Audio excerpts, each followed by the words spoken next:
with this stereo camera there, and if you have a person in your workshop that knows how it works, that knows how to get this correctly working again, that is value. That is value. It is not hard to calibrate.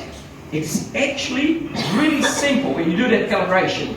Now, you do that camera calibration. Sorry, I should go back a little bit. I forgot to say something.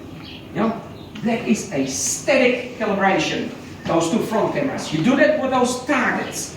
Now, with those targets, the calibration with those targets. Okay, hey, there's competition. Everybody can sell equipment. I said it to you before. Now, some of my competitors, and good on them, they can sell equipment that's cheaper than ours. Of course, you got a foot in the door right now. Now, when you look at that equipment, it is like, that panel needs to be super precise, correct distance, centered, and perfectly perpendicular on the center line of the car. They go like, well, we got a system for that.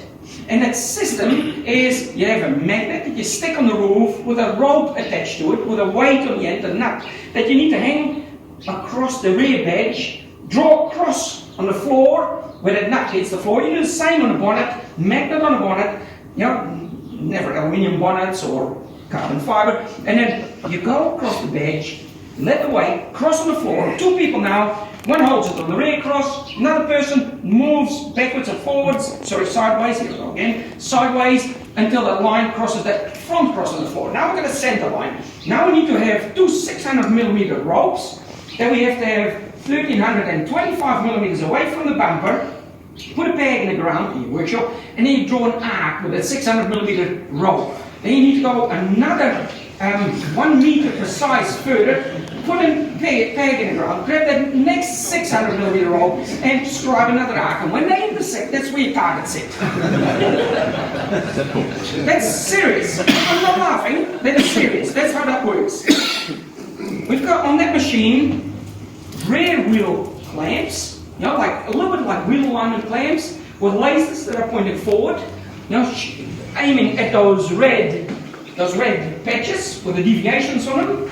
We've got lasers just sitting above it that shine back to the rear wheel targets to see if you're centered, to see if you're perpendicular. That literally takes minutes to get a target correct. Then you need to set a target height, of course. And that's, the software says, just rise it up to 1350 on the deviations on the back there. And then we're talking minutes.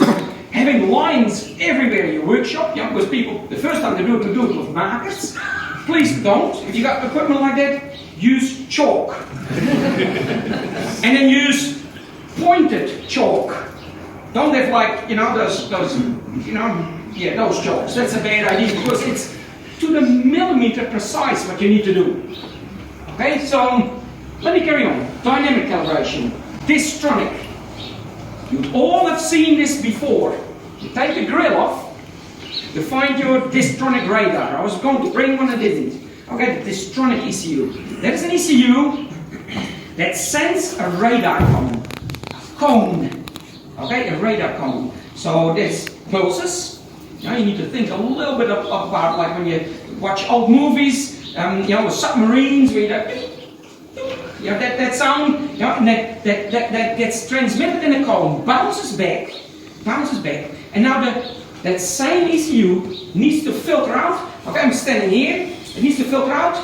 What happens on that table? What happens on that table? Because that's not my lane. You guys are not my lane, you guys are not my lane. You're just trees, you're just oncoming traffic. I only want to have what bounces back from this lane.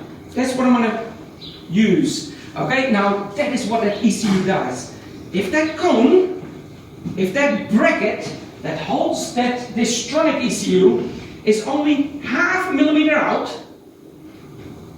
do you know what an automatic emergency stop is? It creates rear damage on your car. There's oncoming traffic. It'll just stop the car.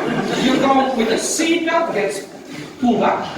Okay, not with the explosives, purely by electric motor. Gets pulled up. You go, what the heck? You don't touch any pedals because you're in cruise control, and the car stops within a few meters. It is just unbelievable. Bad for your tires. during research. So I did it on my guys. Yeah, so guys, that is Distronic. If that bracket is out, well, you need to calibrate it. Okay? The calibration range is only so small. So first you need to set up that bracket precisely, and then still, to get rid of that 0.1 of a degree, you still need to calibrate it afterwards. That's a dynamic calibration. You just drive, you follow a car at exactly 70 meters for about 15 minutes, so you don't need any of that gear, and then she's calibrated. Okay, blind spot monitoring system. I'm sure some of you seen that in wing mirrors. Now there's an ECU in there that drives that light. That ECU is connected via ADAS to the ECU in the behind the rear bumper, right there. I mean, you guys never get corner damage on a car. I'm sure it's all centered, nice and clean. Okay, these never get damaged. The bracket will never get bent, of course. In here, guess what you have? A radar cone. A radar cone shines at the corner of the car, shines the corner of the car, it ignores what comes from there, ignores what comes from there, but in that window, it will spot cars that are moving within a certain speed range compared to your car. So that if you drive past a guardrail, that it doesn't turn the light on in your mirror, or doesn't turn the warning on. Are you with me? Now, that it's only a moving car in that range. So, there are people on this planet that paint bumpers. No one here? Excellent. If you have metallic paint on a bumper like that, you won't be able to calibrate it anymore. It needs to be approved paint of the exact correct microns in finish thickness.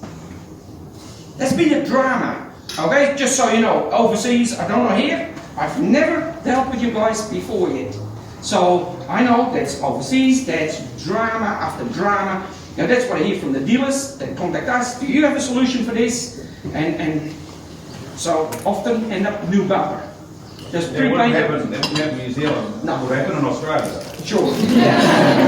But it'll play a little bit slower than here. You're right, mate. So here we're doing, first of all, we do blind spot monitoring radar. First, the detection. What is the detection cone? You know, with that reflector. With a reflector, you can see on your scan tool, you can see on the mirror, you know, when you bring the system into calibration mode, because of course when you're sitting still, that system doesn't work. So you need to, in your scan tool, press the button, yes, so now I want to do this job, and you find the cone, you find where the sensitivities are, and then you place it on a dedicated spot. I use that frame to get it on a dedicated spot. And then when I do actual calibration, you need to remove that frame.